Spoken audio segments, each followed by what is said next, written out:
समाधान।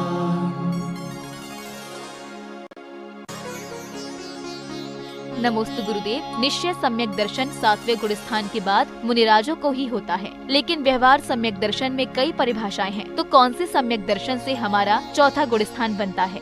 ये सब चीजें क्या है, कहने की विधि है एक ही। तुम बाप के बेटे हो, तुम मामा के भांजे हो, तुम बहन के भाई हो, तुम भगवान के भक्त हो। सही क्या है, तुम कौन हो? सब सही है, तीनों ही है। सब सही है महाराज जी। तुम तो एक ही हो ना। हाँ। तो कितने नाम है तुम्हारे? तो इसी प्रकार ये जो परिभाषाएं होती हैं, उनकी क्रियावत्ती शक्ति के अनुसार परिभाषाएं होती हैं।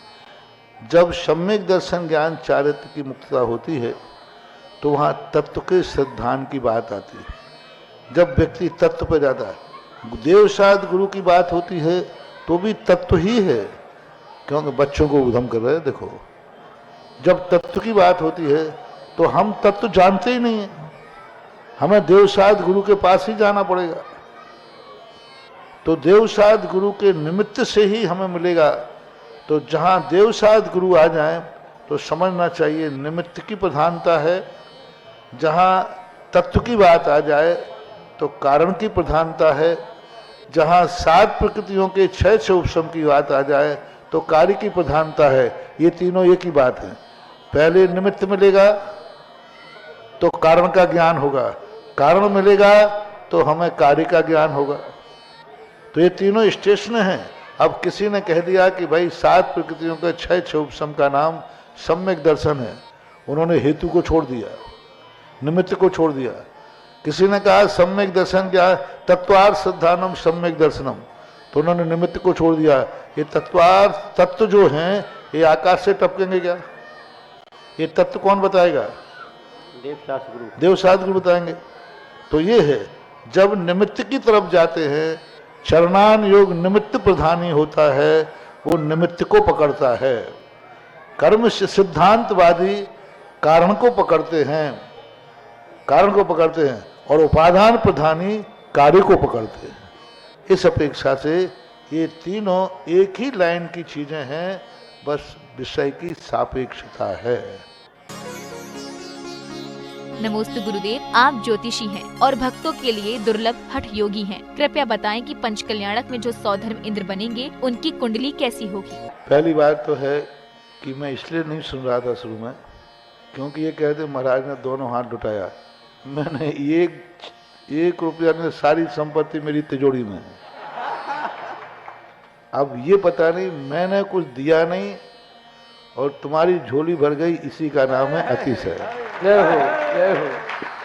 हम साधु दीपक के समान होते हैं। दीपक दूसरे दीपक को टच करता है, वो दीपक जल जाता है, और वो जलने वाला दीपक ने कुछ भी नहीं दिया, ना घी दिया ना बाती दी, और वो जल गया। इसलिए मैंने कुछ नहीं दिया, फिर भी तुम्हें सब कुछ मिल गया। यही का नाम है जैन धर्म। दूसरी बात है कि उनकी क्या कुंडली होगी वो तो अकल्पनीय है। एक मंदिर का पंचकल्याणक होता है, एक कॉलोनी के मंदिर का पंचकल्याणक होता है, और एक तीर्थ रूप का वर्णन हो, वो भी तीर्थ रूप इतने विशाल रूप में बन रहा है, उसके पंचकल्याणक की साक्षी। और वो पंचकल्याणक जहाँ पर असीम कालीन भक्तांबर चल रहा है और आगे चलना है। जब उस भगवान के सामने भक्तांबर पड़ा जाएगा और तुम दर्शन करने आओगे, तब गर्व से कहोगे, भगवान मैं आपके पंचकल्याणक में आया था। जैसे किसी की शादी में जाओ, अभी भी कुछ लोग आते हैं मेरे पास, महाराज जी आप मालूम हमारी शादी में आए थे। अरे मैंने कि भैया मैं बाबा जी बन गया हो। बोले आप बड़ी बाबा जी बन गए, हमें तो गर्व की बात है। तो ऐसे ही जब तुम आओगे दर्शन करने, भगवान में आपके पंचकल्याणक में फलाना इंद्र बना था, और जैसे ही ये याद तुम्हें आएगी, उसी समय भगवान की एनर्जी ऐसी निकलेगी कि वह एनर्जी तुम्हारे सारे संकटों को दूर करेगी। ये बनेगी कुंडली। क्योंकि किस मुख से कभी भी किसी से हमें कुछ मांगना है, किस मुख से मांगते हो, किस रिश्ते से मांगते हो, क्या किया है तुमने जो तुम्हें वो देंगे। हर स्थान पर सीधा मान न मानो, इस नियम से। क्यों आए सौधर्मिंद पारसनाथ को बचाने? होंगे पारसनाथ? सौधर्मिंद कहता क्या किया है हमारे लिए जो सौधर्मिंद? मैं तो नियोगी हूं तो उनके पंचकर्णक बना रहा है। अब इस समय भगवान पर संकट आ रहा है तो बोले आवे कि जैसा कर्म करे तो करे, हमारे साथ क्या किया है? सौधर्मिंद नहीं आया। कोयल बोले मैं क्यों जाऊं, मेरे साथ कभी उनने कुछ अच्छा किया हो तो मैं जाऊं। स्वर्गों में इतने बड़े बड़े देवता बैठे थे, एक देवता ने खबर नहीं ली,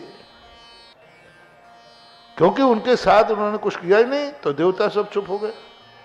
मात एक छोटा सा देवता था धरणेन्द्र पद्मावती, उसके साथ उन्होंने कुछ किया था, नाग नागिन की पर्याय बचाया था, वो बचाने आ गया। संसार का बंधुओं ये अकाट सिद्धांत है। तुम किसी से कितने भी कुछ करना याचना, कोई तुम्हें सहायता नहीं दिया।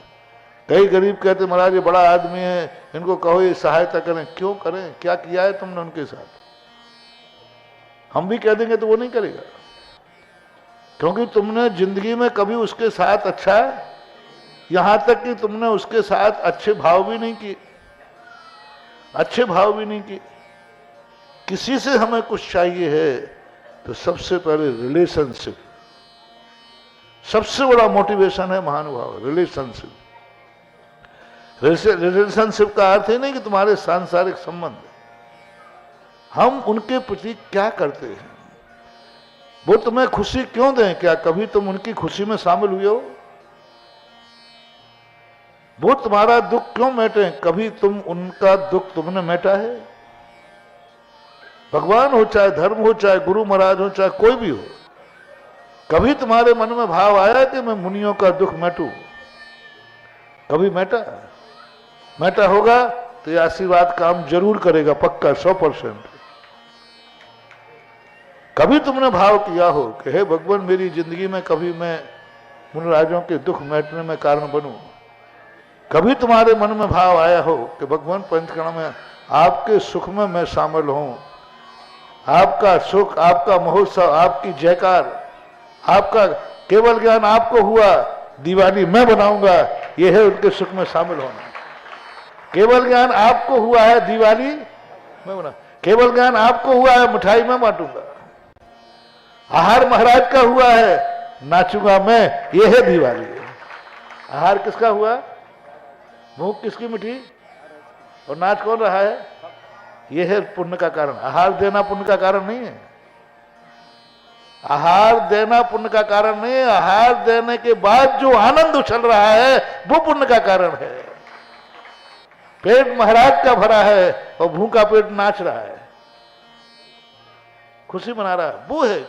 किसी भी व्रत में आह्लाद भाव, व्रत लेने में कोई मजा नहीं है, व्रत लेने के बाद आनंद कितना आ रहा है, जो आनंद चल रहा है, ओ भाग्य मेरे, मैं कितने पापों से बच गया, कितनी बुराइयों से बच गया, धन्य हो गया मैं व्रत पा करके। बस वो है पुण्यबंध का कारण, वो है निर्जरा का कारण। तो इसी प्रकार भगवान के खुशी में कुंडली ये बनेगी। चंद्रसेन जी, कुंडली ये बनेगी कि जो भगवान के सुख में शामिल होगा, भगवान उसके सुख में शामिल होगा।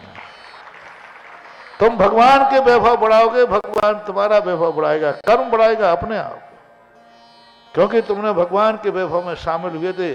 भगवान प्रतिष्ठित आप हो रहे थे, प्रतिष्ठा मैं कर रहा था। भगवान आपको विराजमान होना था और मूर्ति में विराजमान कर रहा था। मूर्ति में लाया था जिसमें आपको बैठना था। बैठना किसको है मूर्ति में? भगवान को। मूर्ति किसने दी? बैठना महाराज को है, पाटा किसने बिछाया? महाराज आप बैठोगे, मैं नहीं बैठूंगा, लेकिन पाटा मैं बिछाऊंगा, मैं वेदी बनाऊंगा। भगवान आपको बैठना है, वेदी पे तुम्हें बैठना है कि भगवान को? भगवान वेदी पे आप बैठेंगे, लेकिन वेदी बनाऊंगा मैं। आपके 5 कल्याणक होंगे, लेकिन उस पंचकर्म का अर्घ मैं चढ़ाऊंगा, खुशी मैं मनाऊंगा। आप जन्म लेंगे, जयकार मैं बोलूंगा। आप जन्म लेंगे, रत्न मैं लुटाऊंगा। आप जन्म लेंगे, मैं आपका निहन कराऊंगा। आप जन्म लेंगे, हम सारी अयोध्या को दुल्हन की तरह सजा देंगे, नाचेंगे हम। ये है खुशी के दिन। हम अपने से आराध्य की खुशी में जितने खुश होंगे, उतनी हमारी खुशी कुंडली में लिखी जाएगी। नमोस्तु गुरुदेव, पिकनिक आदि जगह खाना बनाने के लिए कंडे जलाना उचित है या अनुचित? आप ग्रस्तों के लिए ऐसा कुछ नहीं है। हिंसा तो लकड़ी में भी है, और सबसे ज़्यादा हिंसा तो गैस में होती है, क्योंकि ये गैस इतनी खतरनाक है, बनती है और यदि टूट जाए तो सीधे व्यक्ति को लेके जाए, फूट जाए तो। कंडे में तो त्रसजी भी मरते हैं, गैस तो संगी पंचेंद्री को भी साफ कर देती है। और गैस से जो बनाने का ढंग है वो बहुत रिक्सी है। यदि फैक्ट्री जहाँ बनती है थोड़ी सी लीकेज हो जाए, भोपाल में एक बार लीकेज हुई थी गैस, पूरा का पूरा आज तक वहाँ के लोगों में उसका इफेक्ट हो रहा है। तो सबसे ज़्यादा तो हिंसक गैस है, सबसे ज़्यादा हिंसक तो ये लाइट है। बिजली का प्रयोग कर रहे हैं आप, कुकर का प्रयोग कर रहे हैं आप, लाइटों का प्रयोग कर रहे हैं गैस का। तो लाइट है, कुकर, बिजली, ये बहुत हिंसक हैं। इनमें तो असंख्यात जीवों का मरना निश्चित है। कंडे में तो यदि कोई थोड़ा बहुत गलती हो जाए, सावधानी नहीं रखें तो है, बाकी उसमें सावधानी पूर्वक किए जाएं तो उतनी हिंसा नहीं है। प्राचीन पद्धति में लकड़ी कंडों का प्रयोग होता रहा है, होता है। साधु लोग भी केशलोंज करने के लिए कंडे की राख का ही प्रयोग करते हैं। कंडे की राख से ही बर्तन आदि मांजे जाते हैं। कंडे की राख को इस प्रकार का ऐसा नहीं, आप ग्रस्त हैं, अपनी भूमिका के अनुसार रहिए, इसमें कोई बाधा नहीं है। नमोस्तु गुरुदेव, क्या आत्मा ये जानती है कि ये रागादि भाव हैं या धर्मादि भाव हैं? ये शुभ और अशुभ है? यदि नहीं तो आत्मा में परिणाम किस प्रकार से बनते हैं? जानती है, आत्मा जानती है। मैं क्रोध कर रहा हूँ, किसको मालूम नहीं। मैं मान कर रहा हूँ, किसको मालूम नहीं। मैं पाप कर रहा हूँ, किसको मालूम नहीं। औदैहिक भाव बराबर जानते हैं। धर्म भाव, सामने वाला गाली दे रहा है, मुझे क्रोध नहीं आ रहा है, धर्म भाव है। सब अनुभव में आते हैं, धर्म भाव भी अनुभव में आता है। बस उसकी श्रेणी हम निश्चित नहीं कर सकते कितनी क्वालिटी का भाव है, लेकिन भाव बराबर अनुभव में आते हैं। चैतन्यता जब जीव में है तो उसे अच्छे बुरे का अनुभव होता है, स्वाभाविक होता। किसको मालूम नहीं कि क्रोध है, किसको मालूम नहीं कि क्रोध नुकसानदायक है, खुद ही परेशान होता है। किसको नहीं मालूम कि मायाचारी कर रहा हूँ। मायाचारी जब किसी से कोई कर रहा है तो उसको मालूम है कि नहीं कि मायाचारी कर रहा हूँ। अनुभव में आता है, देखने में आ रहा है कि मायाचारी कर रहा है। लोभ भी है, कसाई, सब हिंसा कर रहा है, अनुभव में आ रहा है मैं इसको मार रहा हूँ। झूठ बोल रहा है, उसको मालूम है कि मैं झूठ बोल रहा हूँ, सही ऐसा नहीं है। चोर को मालूम है कि मैं चोरी कर रहा हूँ। यदि मालूम नहीं होता तो भागता क्यों, रात में क्यों आता, दिन में आ जाता। उसको अनुभव में आ रहा है कि मैं चोरी कर रहा हूँ, मैं कुशील कर रहा हूँ, मैं परिग्रह जोड़ रहा हूँ, सब अनुभव में आता है। औदैहिक भाव अनुभव में आते हैं। स्वय तत्व मौदैहिक पारणाम कौचः, ये सभी भाव अनुभव गम्य हैं। बस इतना क्वालिटी हम नहीं पर कर सकते कि किस क्वालिटी का भाव आ रहा है, लेकिन भाव का तो मालूम। नमोस्तु गुरुदेव, किसी के लिए मांगी गई दुआ या प्रार्थना कहाँ तक असर करती है? इससे क्या वास्तव में फर्क पड़ता है? यदि जिस व्यक्ति के आप मांग रहे हैं, क्या आप उससे संबंधित हैं, क्या आपके उसके सुख दुखी में शामिल हैं, क्या आपके उस सुख दुख से आपको सुख दुख होता है, तो प्रभाव पड़ेगा। लेकिन यदि आपको कोई सुख दुख नहीं होता है तो कोई प्रभाव नहीं पड़ने वाला। किसी के प्रति दुख देख करके आप दुखी हुए हैं क्या? और उस दुख की तुम शांति धारा करोगे तो पुण्यबंध तो तुम्हें ही होगा। अब तुम्हारा दुख कब मिटेगा? जब उसका दुख मिटे। शांति धारा तुमने की है, तो शांति धारा तुम्हारा दुख मिटाने के लिए उसको उसका दुख मिटाना पड़ेगा। तो इस प्रकार की भावना करते हैं। उसको कुछ नहीं बनने वाला, लेकिन हम दुखी उससे हैं। जब उसका दुख मिटे तो मैं सुखी हो जाऊंगा। और मैंने शांति धारा की है, तो शांति धारा का कर्म मुझे सुखी कब कर पाएगा? तो मुझे सुखी करने के लिए कर्म को उसको सुखी करना पड़ेगा, तभी मैं सुखी होऊंगा। ये है इसका सिद्धांत। वो तो कामों में पड़ा है, उसको क्या प्रभाव पड़ेगा? वो तो याद ही नहीं, उसको पता ही नहीं। लेकिन उसके दुख से मैं दुखी हो गया, मैं परेशान हो गया, मेरा सब कुछ लुट जाएगा। तो अब हम शांति धारा करेंगे तो पुण्यबंध हमें होगा, और हमें पुण्यबंध होगा तो हमारा पुण्य उसको जीवित रखेगा, क्योंकि हमारे पुण्य किया है। ऐसा इसका एक संबंध होता है। पेड़ पौधे हैं, किसी पेड़ के प्रति हम बहुत अनुरागित हैं। ये पेड़ सूख जाएगा तो हमें दुख होगा। उसकी तुमने शांति धारा की, तो तुम्हारी शांति धारा से उस पेड़ को हरापन होना पड़ेगा, क्योंकि वो हरा होगा तभी तुम सुखी होगे। तो तुम्हें सुखी करने के लिए कर्म क्या करेगा? उस पेड़ को हरा रखेगा। ऐसा एक कर्म का सिद्धांत है। निमित्त नैमित्तिक संबंध इसे ही बोलते हैं। नमोस्तु गुरुदेव। चोरी में हिंसा की अति व्याप्ति और अपव्याप्ति दोष का कैसे निराकरण करें? पाप क्या है? एक दूसरे से जुड़े हुए रहते हैं। एक पाप करते ही दूसरे पाप का अंश आ ही जाता है। कोई हिंसा करेगा तो दाव लगाएगा कि नहीं? शस्त्र छुपाएगा कि नहीं?